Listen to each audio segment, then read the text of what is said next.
if you're afraid to lose any money, you probably shouldn't be doing your own investments. It's like Warren Buffett says, if you can't control your emotions, you shouldn't be investing your money. Pay somebody else to do that. But, it is possible to get there. And so that's my goal. Welcome to Truly Passive Income. I'm Neil Henderson. And I'm Clint Harris. And I'm going to be doing most of the talking today.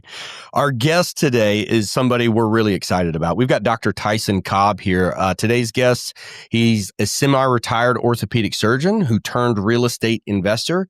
He's been involved in over $1 billion in commercial assets. He now runs Timberview Capital, helping high-income professionals transition from active income to passive wealth. What makes Tyson unique? Well, several things. One of them is his big, hairy, audacious goal of building a portfolio that produces $1 million annually that can be given away to charity. So excited to have you here, Dr. Cobb. I'm going to call you Tyson if you don't mind. Tyson, thank you for being here. I really appreciate it. Thanks for the invitation. It's fun to be here and glad to meet you guys. Yeah, you as well. So we actually had a really funny initial interaction. Something I didn't expect is Neil and I were at the Best Ever Conference in Salt Lake City, and we were part of an event that's basically a speed dating event. And we were standing at a table with probably 15 or 20 other operators, and people make their way through the room and move around talking to what different kind of offerings people have and things like that. And this handsome and fit couple comes walking up to our table, and the introduction, I mentioned that we're based out of Wilmington, North Carolina. And I got a little, oh, really? I was like, oh, do you guys know Wilmington? And turns out that you guys had just closed on a hotel that's 3 blocks from one of my multifamily properties with some friends of mine, Dan and Cassie Tollins. And you guys invested in that hotel with them. They've got 2 or 3 other hotels. They're great people and doing great things. And it was hilarious to be in Salt Lake City shaking hands with somebody that's basically my neighbor. So it was fun to see that come full circle. So Small world, huh? Yeah, it was crazy. I still can't believe that. So for the people who aren't familiar with you, your background, there's a lot to unpack here. So tell us a little bit about what we don't know about you, where you're from, and how you got started. Yes, I grew up in Texas, live in Iowa now, and been in the Midwest since 2000, been in the Quad Cities. So we're about 170 miles west of Chicago. Orthopedic surgeon who turned real estate investor in 2019, left my group and dropped back to 1 day a week. And I'm still working roughly 1 day a week in orthopedic surgery. And the rest of the time doing real estate investing is my new passion. And it's what I get excited about now. It's what gets me up early and keeps me going all day. I love that. So one of the things that I know about you is that you grew up on a ranch and you're riding in rodeos. And traditionally, from my experience, I've seen people that ride bulls go on to need orthopedic surgeons versus becoming them. So did you come from a real estate background in your family or a medical background in your family, or these are just passions that you followed on your own? Well, I grew up on a farm and ranch, so we were buying farm and our ranch ground, and I've done that my whole life. I've enjoyed hunting here in the Midwest, so that kind of goes well with buying farm ground. But no medical in my background, just kind of fell into that a little bit. I just did really well in biology and sciences in school. A little bit of an adrenaline junkie, as you might imagine. I rode bulls professionally before I went to medical school, but I was going to go to fighter pilot training. And because of my eyesight, they wanted to put me in the back seat. And I'm like, I don't think I want to fly in the back seat. So that process had taken long enough that I'd missed the entrance for medical school. And so I just reached out to a handful of medical schools in Texas and said, hey, I thought I was going to do this, and turns out I'm not. And just checking to see if I can get on your alternate list. And 2 of them gave me interviews, and I interviewed at Texas Tech and just loved it, loved the people out there. They called me the next day and said, we've got a spot for you if you want it. And said, I'm packing my bags. Here I come. And so I said, I wound up at medical school. Wow, that's amazing. Worked out the way that it was supposed to. So talk to me about the leap from orthopedic surgery to real estate. So what gave you the confidence to first get involved there and turn that into a second act career choice?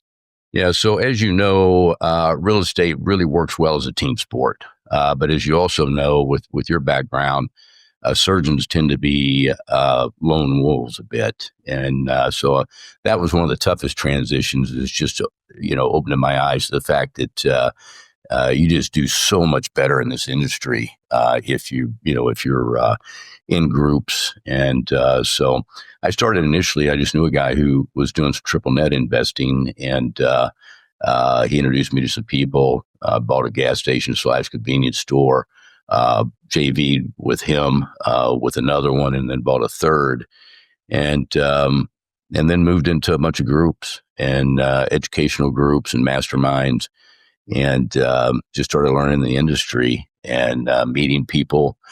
And one thing led to another, and wound up in syndications, and it's been a fun ride. I found that for myself, the trajectory at which I have moved, originally it started moving a lot faster when I really poured into listening to other podcasts. That started moving a lot faster when we started our own podcast. And it started moving even faster when I was involved with the right groups and the right people. And that talent kind of consolidates at the top. So one of the things I know about you is that you joined 6 different mastermind groups. So talk to me a little bit about that education, and how did that affect your trajectory, and what is the value that you've gotten from those groups, and what would you say to other people that are thinking about joining a mastermind? Yeah, I've been in 12 now. My first one was Tim Brought's Legacy Family, and he had a educational platform that he still does called Commercial Empire. And that was just a great introduction to the multifamily industry from A to Z, from acquisitions to value add and dealing with tenants and the whole gamut. And joined Rod Cleef's Warrior Group, also multifamily based. And then just been involved in a lot of other stuff. More recently, mergers and acquisitions, Elite Wealth Club. And they're kind of additive. You just learn a lot about business, a lot about acquisition, a lot about negotiation, a lot about, all the different asset classes, and you learn a lot about life. A lot of these, particularly like the Elite Wealth Club and Legacy Family, they're pretty well rounded. It's about relationships. It's about health and nutrition. So it's, it's just kind of a life coach, if you will. And, I try to extend that with our group. My group's called Timberview Capital. It's a network. We don't charge anything for that. And try to pass along some of the nuggets that I get, because we're in meetings all the time, as you can imagine, being in that many masterminds. And, a lot of them are in person and in great locations, and some are virtual, but it keeps you busy. I'm a huge fan of masterminds. Is there a particular lesson learned that has resonated with you greatly, that's stuck with you from one of those masterminds? Yeah, the list is extremely long, actually. But one of the turning points, I think, for me, from a life standpoint, was one of the speakers early on was Brian Scrone, who wrote What Matters Most. And he talks about the 5 F's. And I think it was Keith Cunningham maybe added the 6th F. But it's faith, fitness, family, finance, and friends. And philanthropy was the 6th. But just being intentional with each of those. And, if you get a morning routine that I've had for quite a while, it's doing whatever it is that kind of charges your faith and gets you set for the day, right off to the gym. So you get that done, and before you get swept into everything else that happens, on the daily routine, and just trying to be intentional about reaching out. We schedule trips with friends. We leave for Japan soon with some of our investing partners. Actually, two of the ones that we joined from Carolina Beach with the boutique hotel that you mentioned earlier. So, it's just being intentional in life and the things that truly matter. And, if you're not intentional, things don't happen, right? Life's busy. And friendships kind of go away, and health starts to, fade off in the wrong direction. And it's just hard to keep things all the plate spinning, right? There's just a lot of different things that require attention. And if we're not intentional about it, it just doesn't happen. So that's a big life hack for sure. As far as investing, definitely just the awareness. This is a team sport. That's something that Rod Cleef says over and over again. Real estate, multifamily, syndications, it's a team sport. And it's just a lot of fun investing with people. And I know guys that are involved in real estate that are still doing the lone wolf thing. And I'm like, man, you're crazy. It's so much more fun to do it with teams and with people that are, where you can leverage their expertise. And it doesn't matter what problem I have. I can pick up the phone and call somebody from one of these masterminds and solve literally any problem that exists, which gives you a lot of confidence.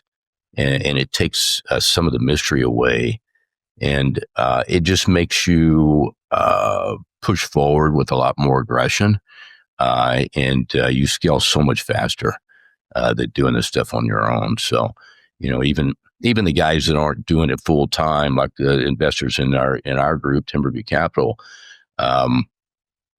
we're able to work together and solve their problems, tax problems. Because when you're in as many masterminds as I am, you have access to a lot of really talented people that can kind of handle about whatever problem you're dealing with.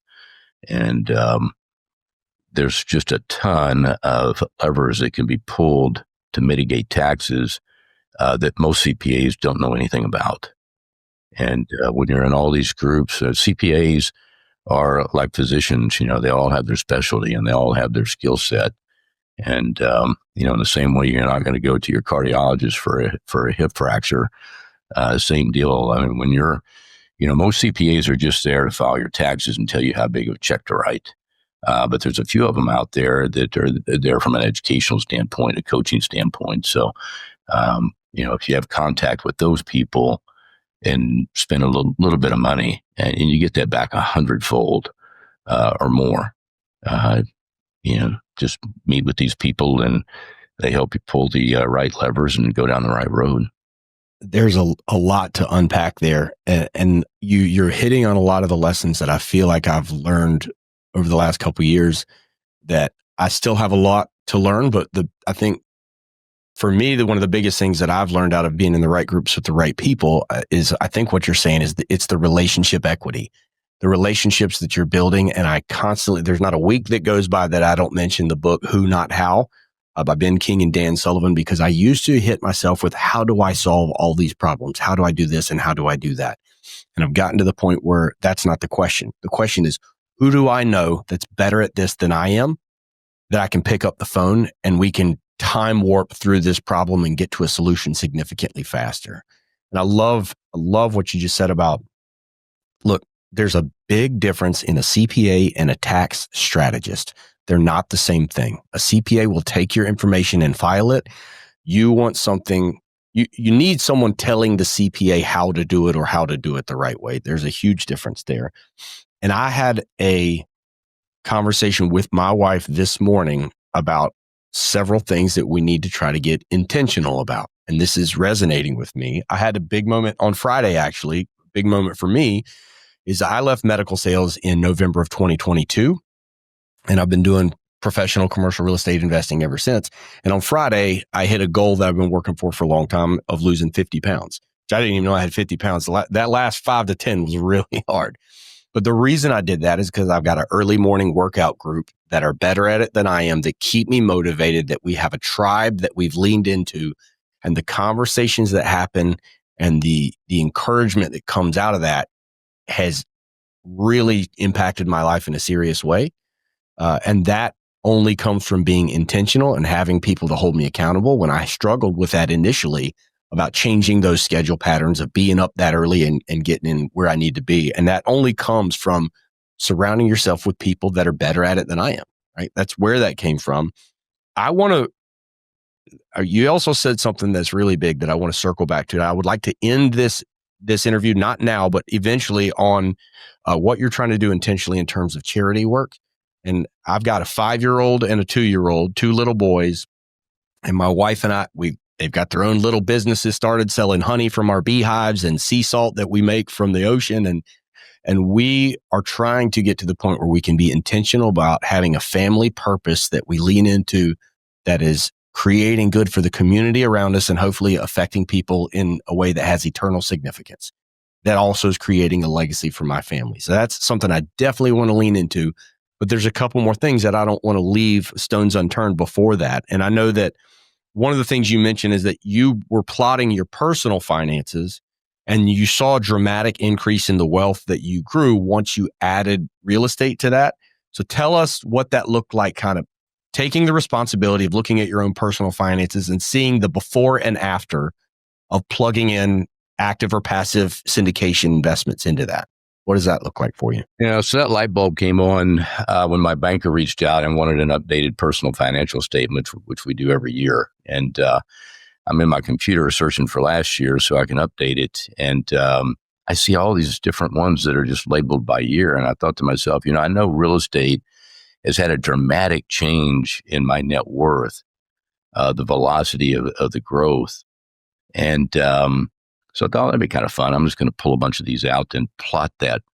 And so I plotted from 2014 to 2019, and it looked about like that. It's just kind of a steady uptick as an orthopedic surgeon, paying half of what I made in taxes and investing a fair amount of that every year into the stock market or whatever. And then when I left my group, it was really a counterintuitive thing because I was basically work optional at that time and was kind of expecting things to kind of go downhill, right? If you stop working or stop working for the most part, you would think that it would just kind of start tapering off. But in fact, it went the other direction drastically. So, it turned up like this.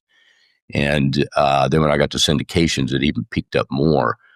The real estate allows you to mitigate taxes. So people, I think, don't really understand how much tax mitigation changes the speed of your net worth growth or your portfolio.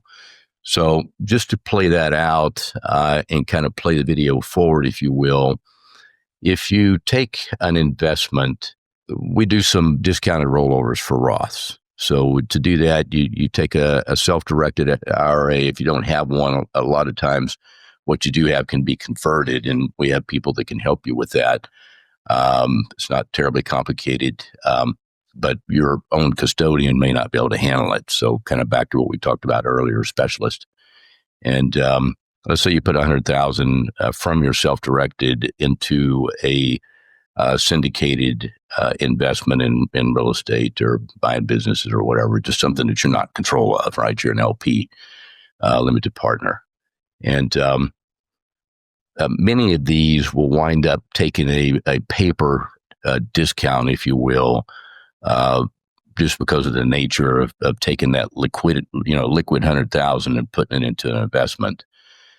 And so at that time, let's say that you wind up with now a paper value of 50,000. So it's a limited partnership. You're not in control of it. It's locked up long term.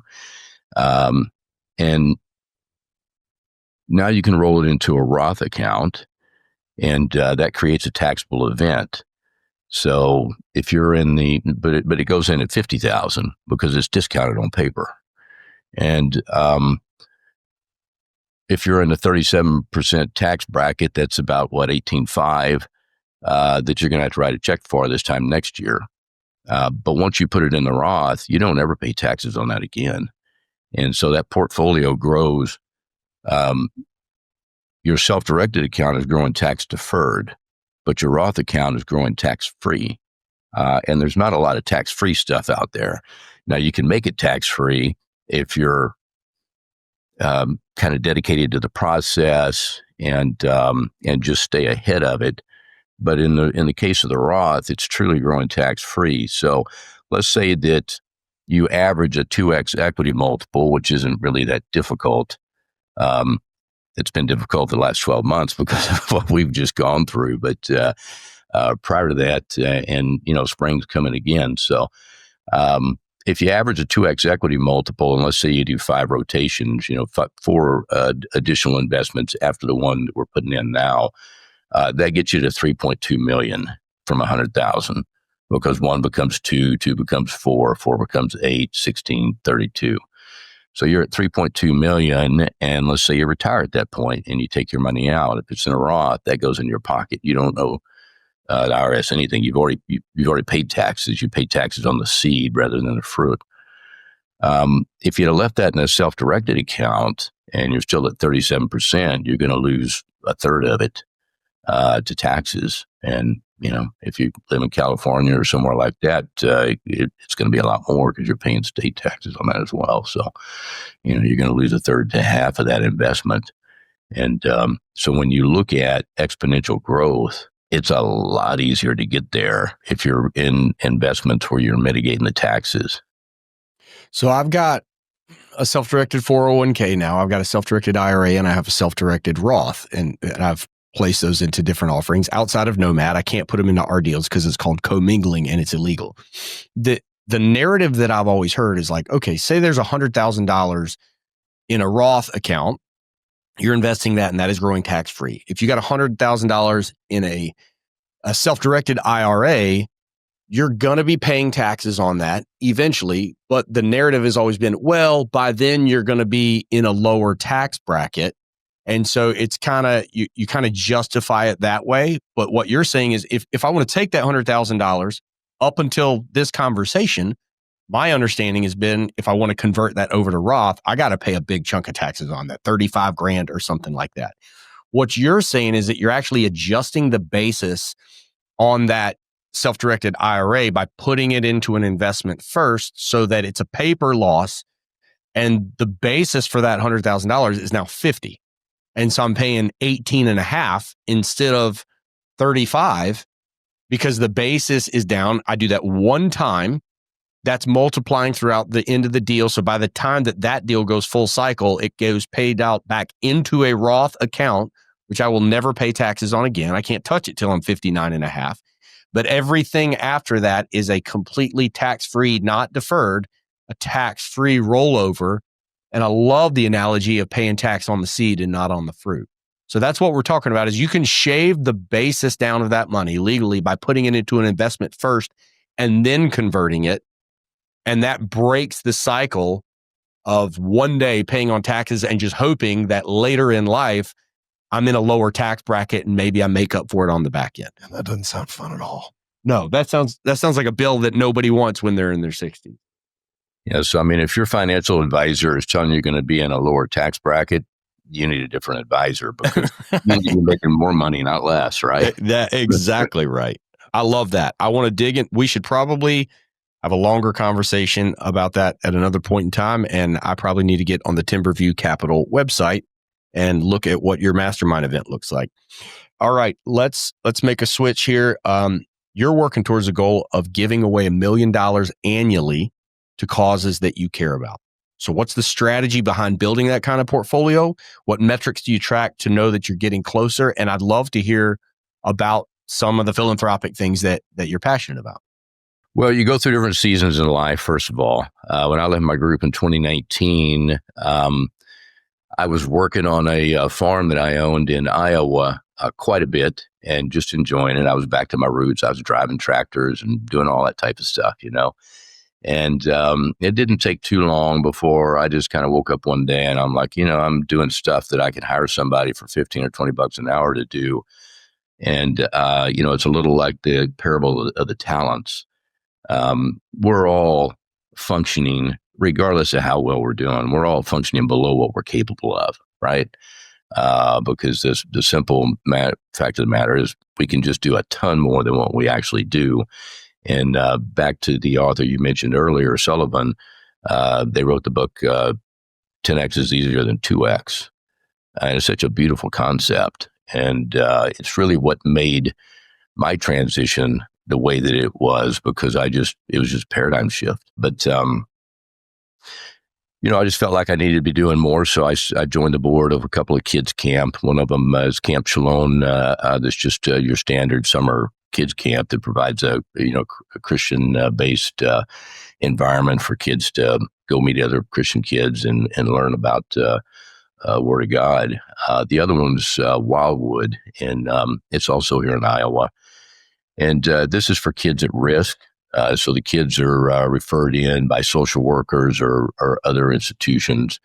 Many of these kids have parents that have been put in prison or killed, and the kids tell stories most of us can't even imagine about what they've been through. Father being shot at the kitchen table, and a drug deal that went badly.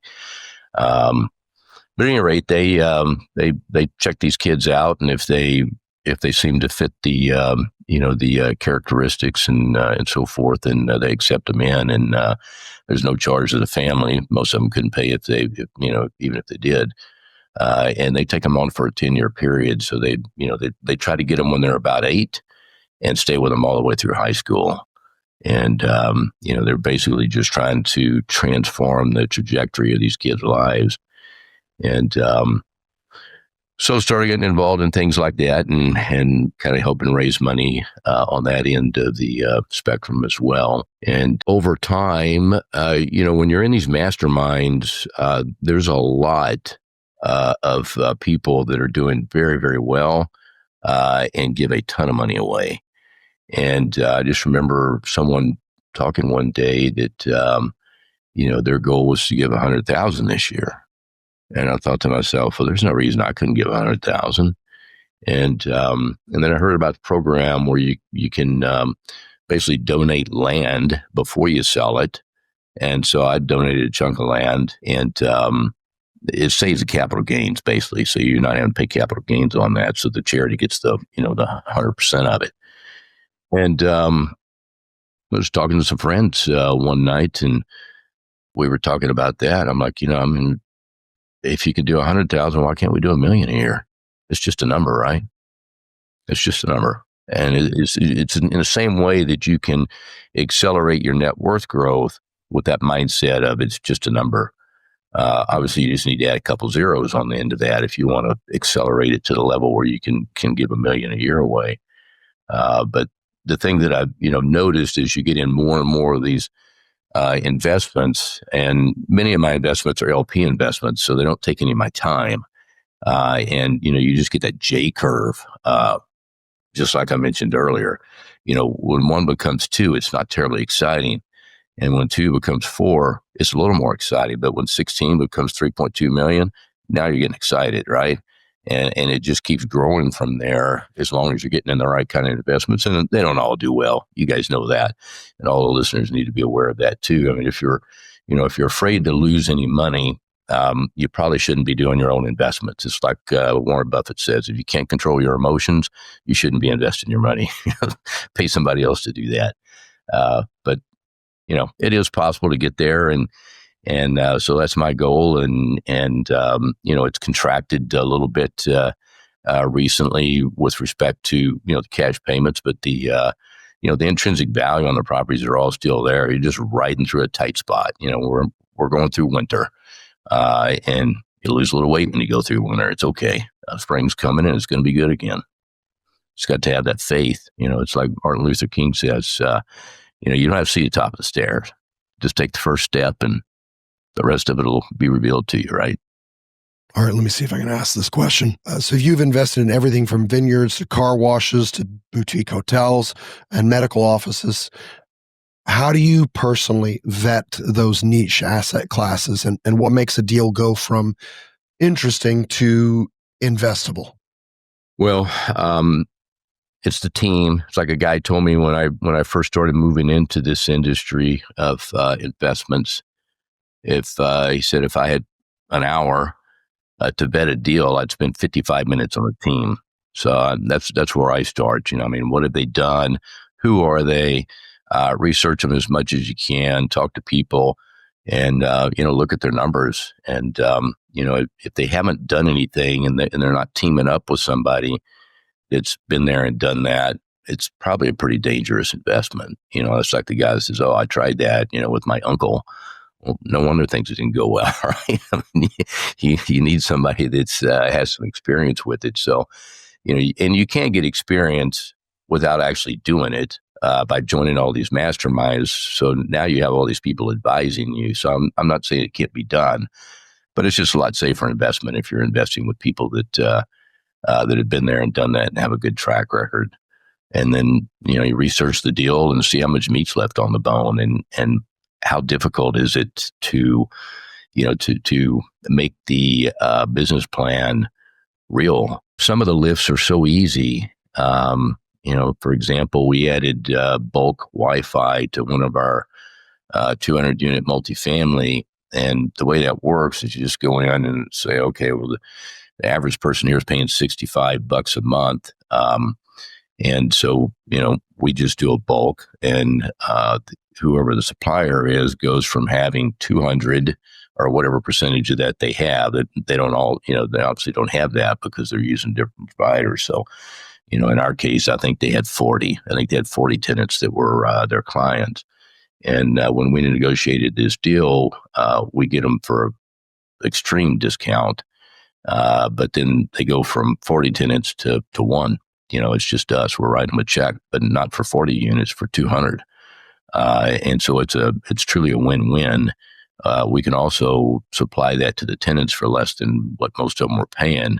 And we're getting a $30 cut off of each door. So 30 times 200 minus whatever your vacancy is times 12 months. It's a pretty good kick on the net operating income, and which in this case will increase our exit value by about $1.5 million. So it's just nice when you can pull levers like that. We're involved in a roll-up deal right now, to several of them actually, where they're basically just buying businesses, doing the same thing that they do with all of them. So they come in and put processes in, make these, cut the expenses and increase the net operating income, and increase the value of the individuals. But the beauty is, that's not the big kick. The big kick is they're putting a bunch of these together until they have a portfolio, so that instead of selling these at a 3x multiple, now they're sold at a 7 or 8x or 10x, depending on how competitive the market is at that time. And, you get venture capital to come in, and, private equity, or, whatever, insurance companies, people are looking for big investments, and they don't want to have to put it together themselves. So they'll pay a premium, to have 30 of these things all put together that they can buy into a portfolio. So, when you can find things like that, where it's just kind of a pretty simple business plan, it's believable, and it's not, we're not having to ride the market. A lot of people that did really well in 2019 and 20 didn't do so well thereafter, right? I mean, they were using the same business plan, which wasn't much of a business plan. They were just riding the market up. And a lot of those groups either bit the dust or are in the process of biting the dust, right? So their interest rates went up, so they're paying twice what they were paying for their mortgage, and now their debt service coverage ratio is upside down, and they don't qualify for refinance when the time comes. So when their loan comes due, they're forced to sell or do a capital call or do something that's unpleasant. So anyway, back to your question, you're just looking for the meat on the bone, something that seems to be reasonably safe. We want to mitigate risk. And then finally, location. Big location is what states it in. Is it where everybody's moving, like Texas or Florida or the Carolinas? And then, the micros is, how's the neighborhood? I mean, you can be on the wrong side of the street, and it can make a difference.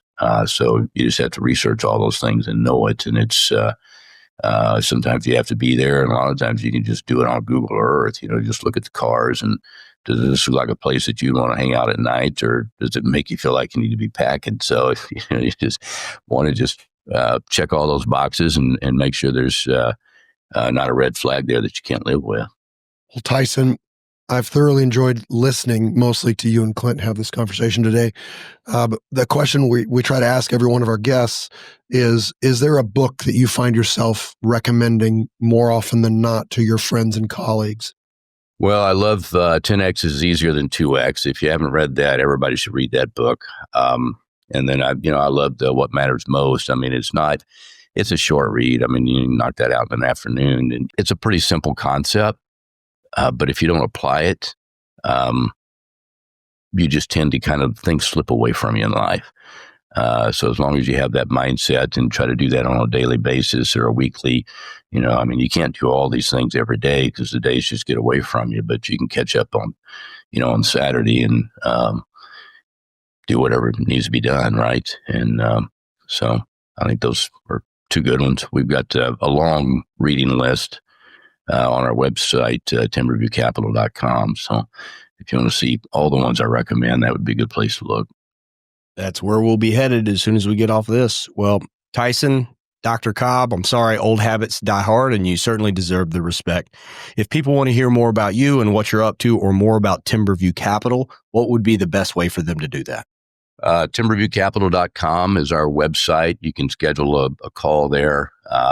My cell number, texting me is the best way to get a hold of me. I seldom answer my phone if it's not somebody I know. So just shoot me a text and say, hey, I have some questions about this, that, or the other, and we can set up a call. It's 563-209-8488. That's great. Well, thank you so much. We really appreciate your time, expertise, and willing to come on and educate. So thank you very much for being here. We really appreciate it. Thank you so much for listening and watching the Truly Passive Income podcast. If you liked the show, if you think it would be useful for someone else, the greatest compliment that you could give us would be to share the episode, leave a comment down below, or leave us an honest review. If you have any questions, don't hesitate to let us know down below. And remember, with truly passive income comes freedom of time, place, and the freedom to pursue your higher purpose.